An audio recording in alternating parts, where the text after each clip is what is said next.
إنا جعلناه قرآنا عربيا لعلكم تعقلون۔ بسم اللہ الرحمن الرحیم۔ السلام علیکم ورحمۃ اللہ وبرکاتہ۔ میں محمد اسامہ سرسری آسان قرآنی عربی کورس کا 8واں سبق ہے، اور اس سبق میں ہم سورہ فاتحہ کی آیت مبارکہ اعوذ باللہ من الشیطان الرجیم بسم اللہ الرحمن الرحیم صراط الذین انعمت علیہم کو سمجھیں گے، اس کا ترجمہ اور اس سے متعلق عربی گرامر، یعنی اسم موصول اور اس کے بعد صلہ، اور پھر یہ دونوں ملتے کیسے ہیں، ان کی کیا تفصیلات ہیں، یہ سب انشاءاللہ اس سبق میں ہم سیکھیں گے۔ آیت مبارکہ کا ترجمہ ہے ان لوگوں کے راستے کی جن پر تو نے انعام کیا۔ اس سے گزشتہ آیت میں دعا مانگی گئی تھی، اہدنا الصراط المستقیم، سیدھے راستے کی ہم کو ہدایت عطا فرما۔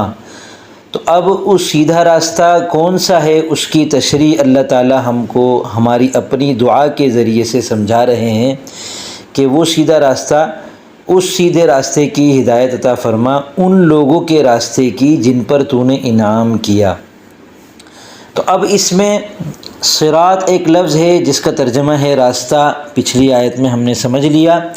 الذین ایک لفظ ہے، اس کا ترجمہ ہوتا ہے جو لوگ یا وہ لوگ جو۔ انعمت کا مطلب ہے تو نے انعام کیا، اور علیہم کا مطلب ہے ان پر۔ تو اس آیت میں ہم ویسے تو بہت کچھ گرامر کے اعتبار سے سمجھ سکتے ہیں، لیکن چونکہ ہم آیت کے ہر حصے میں ایک ایک سبق کے اندر ایک ایک چیز کو سمجھ رہے ہیں تاکہ اچھی طرح ہم پر واضح ہوتی چلی جائے وہ چیز، تو اس آیت مبارکہ میں جو الذین کا لفظ ہے یہ اسم موصول ہے۔ اسم موصول کیا ہوتا ہے؟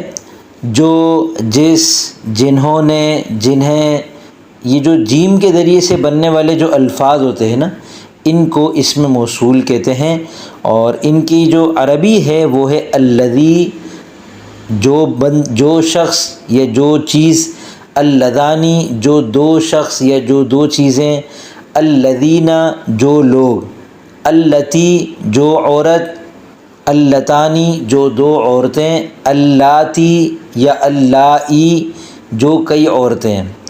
اور اس کے علاوہ ما اور من بھی استعمال ہوتے ہیں۔ ما کا مطلب ہے جو کچھ، اور من کا مطلب ہے جو شخص۔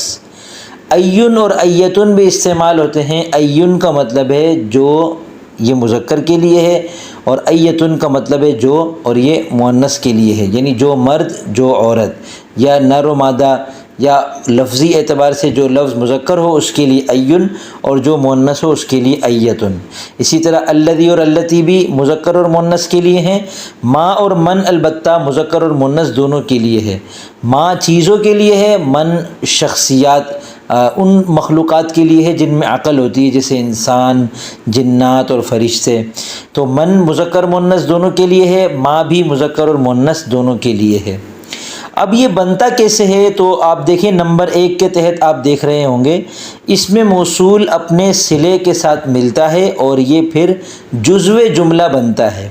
تو اب اس میں اسم موصول کو سمجھنا ہے، وہ ہم نے سمجھ لیا، الذی، اللذانی، اللذینی، اللتی، اللتانی، اللاتی، اللائی، ما، من، این اور ایتن، یہ اسم موصول ہے۔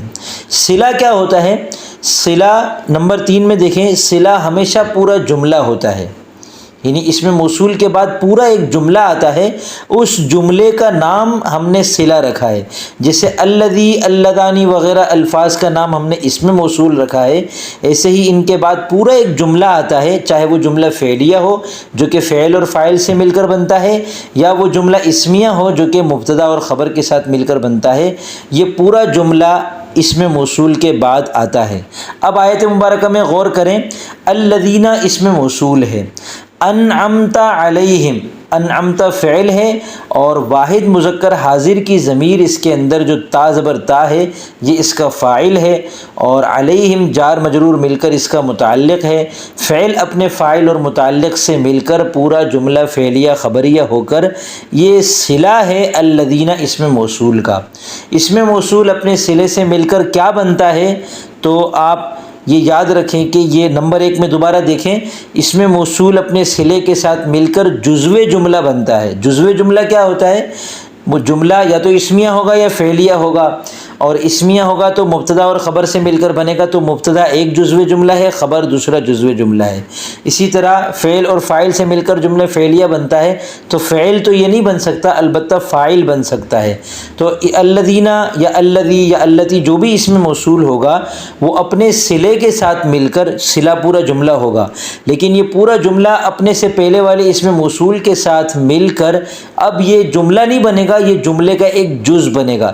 یہ چاہے مبتدا بنے، یہ چاہے خبر بنے، یہ چاہے فاعل بنے، یہ چاہے ان کے علاوہ کچھ اور بنے، مفعول بہ بن جائے، مفعول لہو بن جائے، مفعول معہ بن جائے، کچھ بھی بن سکتا ہے، ٹھیک ہے۔ تو یہ ہمیشہ یاد رکھیے گا کہ سب سے پہلے تو ایک اسم موصول آتا ہے، اس کے بعد پورا ایک جملہ آتا ہے جس کو صلہ کہتے ہیں۔ یہ دونوں مل کر یا تو مبتدا بنیں گے اور پھر اس کی خبر آئے گی آگے، یا یہ دونوں مل کر خبر بنیں گے، اس سے پہلے ان کا مبتدا ہوگا، یا یہ دونوں مل کر کسی فعل کا فاعل بنیں گے۔ میں ایک مثال آپ کو بنا کے دکھاتا ہوں۔ الذی رآنی، جو جس شخص نے مجھ کو دیکھا، یہ ایک جملہ ہے۔ الذی اس میں موصول ہے، رآ فعل ہے، اس کا مطلب ہے اس نے دیکھا، نی کا مطلب ہے مجھ کو۔ الذی رآنی، وہ شخص جس نے مجھ کو دیکھا۔ تو الذی اس میں موصول ہے، رآنی پورا جملہ ہے، فعل فاعل سے مل کر یہ اس کا صلہ ہے۔ اب یہ الذی اس میں موصول اپنے صلے کے ساتھ مل کر مبتدا اس کو بنا دے تو ہم یوں مثال کے طور پہ یوں کہیں گے الذی رآنی قائم، جس شخص نے مجھ کو دیکھا وہ کھڑا ہے، تو اب یہ مبتدا بن جائیں گے اور قائم اس کی خبر بن جائے گی، ٹھیک ہے۔ یا اگر میں کہوں ھذا الذی رآنی، یہ ہے وہ شخص جس نے مجھ کو دیکھا، تو اب ھذا مبتدا ہو جائے گا، الذی رآنی موصول اپنے صلے کے ساتھ مل کر اس کی خبر بن جائے گی۔ یا میں کہوں کہ جاءنی الذی رآنی، میرے پاس آیا وہ شخص جس نے مجھ کو دیکھا، تو اب جاء فعل ہے، نی اس کا مفعول بہ ہے، اور الذی رآنی اس میں موصول اپنے صلے کے ساتھ مل کر جاء فعل کا فاعل ہے۔ تو یعنی ہم اس کو کچھ بھی بنا سکتے ہیں، حتیٰ کہ ہم اس کو کسی مضاف کا مضاف الیہ بھی بنا سکتے ہیں، کسی موصوف کی صفت بھی بنا سکتے ہیں۔ تو اب یہاں پر اس آیت مبارکہ میں صراط الذین انعمت علیہم، اب آپ غور کیجئے گا ترجمے کے اندر کہ جن لوگوں پر آپ نے انعام کیا ان کا راستہ، صراط کا مطلب ہے راستہ، اور بیچ میں لے آیا کا، تو کا سے پتہ چلا کہ یہ پورا مرکب اضافی ہے، صراط مضاف ہے، اور الذین انعمت علیہم یہ پورا موصول اپنے صلے کے ساتھ مل کر صراط کا مضاف الیہ بن رہا ہے، جو کہ جزو جملہ ہے، یعنی مضاف الیہ بھی ایک جملے کا جز ہوتا ہے، مضاف بھی جملے کا ایک جز ہوتا ہے۔ تو یہ اس طریقے سے اس میں موصول اور اس کے صلے کو برتا جاتا ہے۔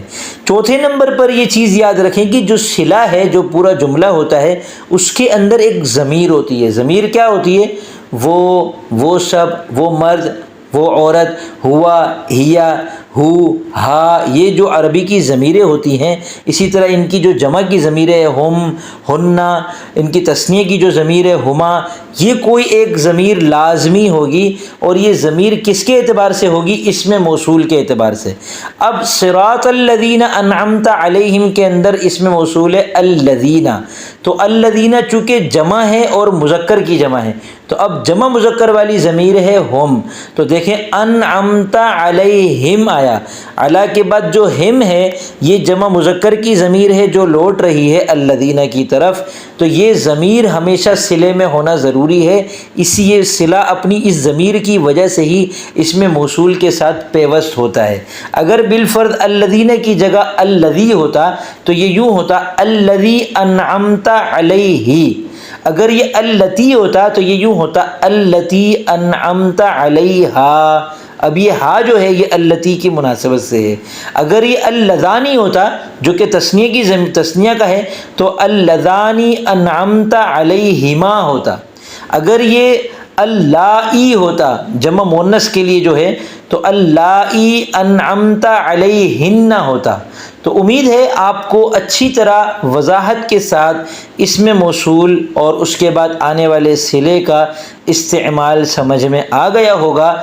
اب بھی اگر کوئی چیز سمجھ میں نہ آئی ہو تو آپ نیچے کمنٹس میں لکھ کر مجھ سے سوال کر سکتے ہیں، انشاءاللہ میں آپ کو مزید اور اچھے طریقے سے سمجھانے کی کوشش کروں گا۔